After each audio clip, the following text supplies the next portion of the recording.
Here we are, ladies and gentlemen, the closing hour for Ahsoka. It's been a long road spanning mere days for our heroes, but almost 2 months for us, where many like myself have been sat waiting with bated breath each week for the latest creative nugget to drop into our laps, full of that sweet, sweet nostalgia, ready to explode with rich subtextual interactions, meaningful tie-ins, informative add-ons, sizable shifts into the greater universe, and engaging storytelling fresh from the mind of George Lucas's prodigy. Imagination. I feel confident enough to say that Ahsoka has done wonders for me, as it felt like a visual breath of fresh air that has renewed my interest in live action content, it's taught me that it is possible to have fun with Star Wars once again, and it's filled me with optimism for the future of the Mandoverse, and reminded me as well that nostalgia isn't just a crutch in writing, but that it can be worked in for contextual progression. And this series brilliantly nestled in a couple of bountiful additions for viewers to latch on to as well, that did wonders for the balance, intrigue, and tension of the show. I'll get to my thoughts, but for the last time, let me recall the events of this one and I'll unpack what we have. Alright, let's do this one last time. We open on the Night Mothers granting Elsbeth a level up as both a reward for her efforts and as preparation for the coming conflict with Ahsoka and co. Soon after, we shift to Ezra fashioning a new lightsaber out of Kanan's spare parts from when he was younger, being taught by Huyang. My emotions! My emotions! And upon completion, Huyang points out the importance of a master-apprentice relationship, where for however testing it may be, it can be something incredible. And as this seems to hit Sabine, Ezra asks what happened between her and Ahsoka, to which Huyang explains that Ahsoka dropped Sabine through fear that she was training to be a Jedi for the wrong reasons, following the loss of her family and Mandalore. I'm vengeance. And after this little chinwag, Thrawn sends fighters to take the group off the map, but following the engines being shot out, Sabine kicks a little thrust into the ship, and this works to take out the ties, with both the wings somehow not being destroyed, but the ship is crashed for now, meaning that Ahsoka, Ezra and Sabine have to ride out on howlers towards Thrawn, while Huyang works with the Noti to repair the T6. And after preparing his forces, Thrawn begins to unleash his role of challenges in the hope of stopping the Jedi from making it aboard, with the trio taking on night troopers, then reanimated night troopers, Beautiful. Elsbeth, and finally orbital bombardment from the Chimera. And despite all of that, Sabine manages to help Ezra get aboard the Chimera, but stays to save Ahsoka from certain doom, and Ahsoka takes the assist and kills Elsbeth. Fantastic. This was a huge waste of my time. And as Thrawn is about to take off, he remarks that this is the perfect place for a Ronin such as Ahsoka, and he jettisons off back to the home galaxy, trading places with our heroes as we sign off the series with a montage of everyone's starting positions for next time. That is without a doubt the dumbest thing I've ever heard. With Thrawn and the Night Mothers arriving at Dathomir, Ezra taking Baylan's ship and reuniting with Hera, Shin joins with the Marauders back on Peridia, Baylan discovers a tribute to the Mortis gods that points towards the shining light in the distance, and Ahsoka, Sabine and Huyang return to live among the Noti, where we close on a shot of Anakin looking over his apprentice with contentment in his eyes. Now, what a way to send us off and start us off for next time. There are absolutely things that you could call out of the series as being contrived or unnecessary, but I'm grateful we received the show for the wonder and imagination that it casts into our lives. From the rooted lore, to the spiritual exploration and ethereal focus, to the heavy use of lightsabers, wondrous use of witchcraft, strategic moments, and compelling character motivations that push the plot to explore a galaxy far, far away. But if you want to hear my complaints over this one, stick around to the very end, but I think the best way to break down my thoughts over this is to go systemically through the episodes, starting with Elsbeth, Thrawn, and the Night Mothers. The Night Mothers and Nightsister magic involvement in this was fierce, granting us the visual of Death Troopers that are genuinely deceased, but reciting the baptismal creed that Taliesin made Ventress swear to in the Clone Wars was a neat little reminder for the events that unfolded. I understood that reference. And then conjuring Mother Taliesin's sword for Elsbeth to wield got an honest jaw drop for me, as the only time we ever saw that before was in Jar Jar's duology in Season 6 of the Clone Wars that likely lost viewership on account of this moron. The visual of the sorcery in this was honestly an excellent translation of what we received in animation, as it resembles what we know but takes on a new form here, feeling crisp and aggressive, like the magic comes at a legitimate cost to its user. And you can even believe that the magic comes at a price when the sword of Taliesin was granted to Elsbeth but would then be used to end her as well. It's just a little bit of twisted irony there.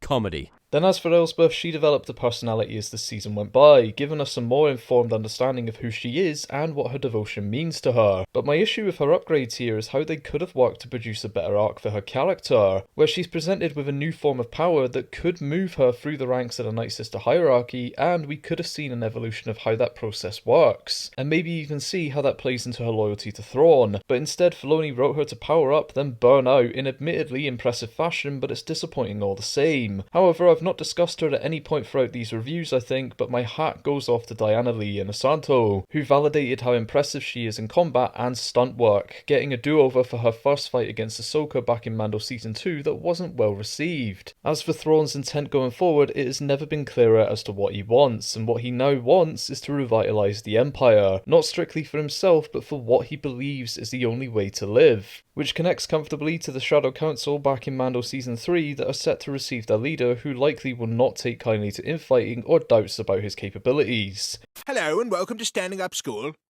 And you fail. My curiosity though is if Thrawn's ego can remain in check, as old Blue Balls gave us a little smirk upon his arrival over Dathomir and departing Peridia. This victory was something his character needed to feel renewed in the preparation for what's to come, but I wonder if this win over Anakin's apprentice will cause him to grow too big for his britches. We know that the relationship between him and the Night Mothers is purely transactional, but their partnership doesn't appear to be over just yet, with the plan likely to be a swift reign of terror that begins to envelop the galaxy at large. But I said before that the Night Mothers could still pull the strings and swipe that rug out from under him, and possibly double down on that defeat that Bendu foresaw back in Rebels. Thrawn may have awakened the Mothers from their hibernation, but they will take their own agency back if things grow to be too much, and I think we saw the beginnings of that based on a little reaction from the lead Night Mother to Thrawn's commands throughout this, like choosing to shoot down their monastery. Not a great plan. So it will be interesting to see what Filoni has planned for the future of these antagonists, and how their combined resources could work, and particularly how this will play into the events of the sequels, and how it could carve the path for the First Order to walk down. As for Thrawn himself in this series, he was amazing, continuing to feel like a legitimate threat from before, where he's always adapting to the situation and normally 5 steps ahead of his opponent. But what I did appreciate seeing was the work he has to put in when tackling a new threat. There was visible frustration on his face every time Ahsoka, Sabine or Ezra managed to overcome one of his hurdles, and witnessing him having to reapply his methods with adjustments demonstrates the type of tactician he is. And this is one of those rare instances that we will ever see where Thrawn is unprepared or working with limited intel. And I will admit I did enjoy the mention that he knew who Vader was, which calls on the Thrawn novels that spoke of him deducing his former identity, though I did mention last week that it's still weird that he never deduced that Ahsoka was Anakin's apprentice through the databanks, but whatever. Lars did an excellent job filling this role out in live action, and I'm excited to see more from him down the line, so we can hopefully pack out the Mandoverse with something tangible and engaging, rather than Mando Season 4 being yet another calamitous journey of favours around the galaxy with Grogu and Din.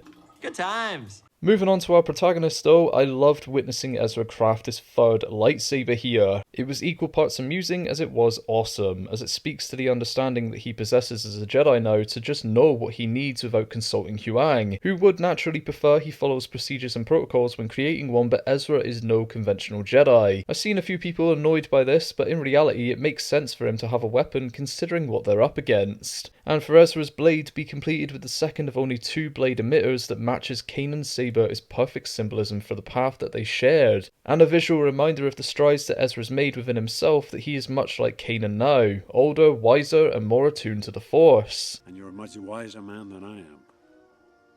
I foresee you will become a great Jedi Knight. But the creator mode aside, my question is, where did our lad get a new crystal from? The likeliest answer would be Huyang, as we saw the great professor store kyber crystals back in the Clone Wars, but that was for protection against theft. He didn't make a hint to, or state that he had any with him, and Huyang is a firm believer of traditional Jedi practices, so he would have been a stickler for Ezra needing to make a connection with his crystal. However, we saw in Rebels that Ezra received his original crystal from Master Yoda during a Skype call across the world between worlds. So is there a chance that Ezra did the same again and maybe it came from Kanan through the Force? Who knows, but it's still a worthy question to hold on to given the mysteries of the Force that surround Peridia. No, he's got a point.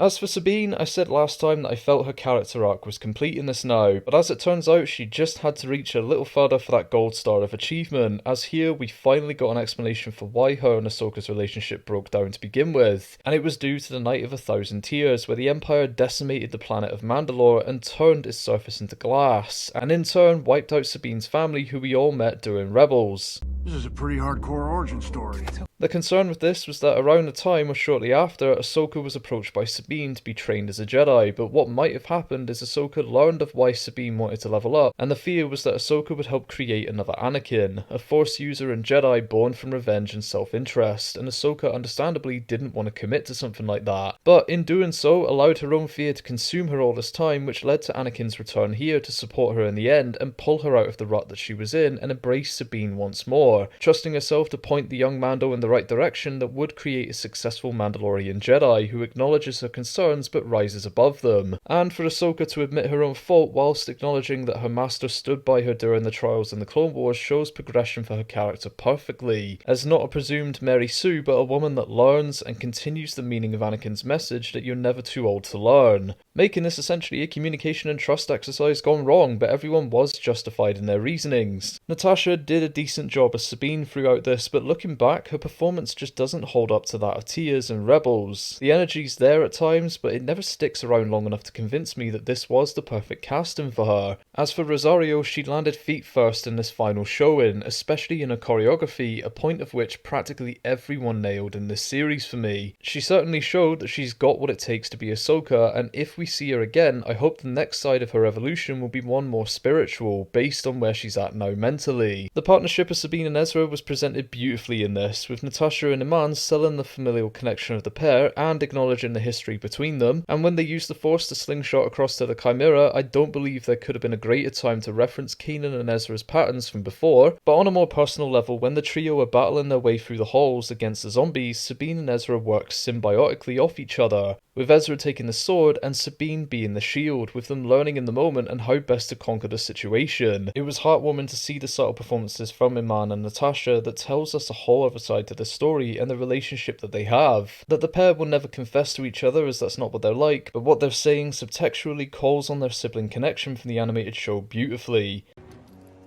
Good job. And while we're on the topic of our little Spitfire, Sabine's Force abilities are not something out of the blue, as Filoni's been hammering that idea home since the first episode, but whereas we saw the likes of Luke have to struggle with his abilities, Sabine within a matter of minutes here managed to ping her lightsaber to herself, and then suddenly be able to push her friend across a large gap with gusto. Excuse me, the fuck did you just say? Which will always be a jarring visual and a rather unnatural development in her powers as far as I'm concerned. If they'd just shown us Sabine gauging a handle on pulling something like a lightsaber towards herself, I'd have been perfectly fine with that. It's not a huge surprise, it's pretty low level and most Jedis can do it, so that makes perfect sense to me, but where I fall into disbelief is with her pushing Ezra. It didn't make sense quite honestly, and the progression isn't there, nor does it feel earned. My wife pointed out that maybe she wasn't able to connect with the Force properly till now due to a mental block, and that actually she could do this the whole time, but I just think that to perform something like that with Ezra, it would require more training. But as far as Sabine having abilities goes, I don't have a problem with it as such, I just don't like the idea of her being able to do more with the least amount of training. But as we wrap up this review, we can't leave without passing a mention to Skoll and Hati and the larger question over what the Night Mothers were running away from here, as they had an entire galaxy at their fingertips, yet they wanted out of it. Well, my assumption is based on the closing epilogue where we see Baylan's search bring him to the hands of the father from the Mortis gods. It all makes sense now. That is pointing off into the middle distance at a glimmering light that could be linked to any number of things like Abeloth, the Wellspring of Life, the Bendu, or even Mortis itself, but that's a headache for another time. My thought is that maybe the Dathomiri originated from here in cohabitation with the Mortis gods, or they were discovered by the gods at some point down the line, and possibly a conflict had arisen between them with Mortis getting the win, and the loss is what forced the Dathomiri to flee to another galaxy to retain their power, due to the sheer magnitude of force behind their enemies. Or another possibility is that the gods were revered by an ancient civilization here that they would later carve their forms into the mountains, and the father was positioned to indicate the source of a greater energy. Who knows, and quite frankly it's a good bit of fun to speculate on with seeing the Mortis gods referenced again in Star Wars, and for the first time in live action, but the morbid aspect of this reveal is of course the realization that it's tied to Baylan's story.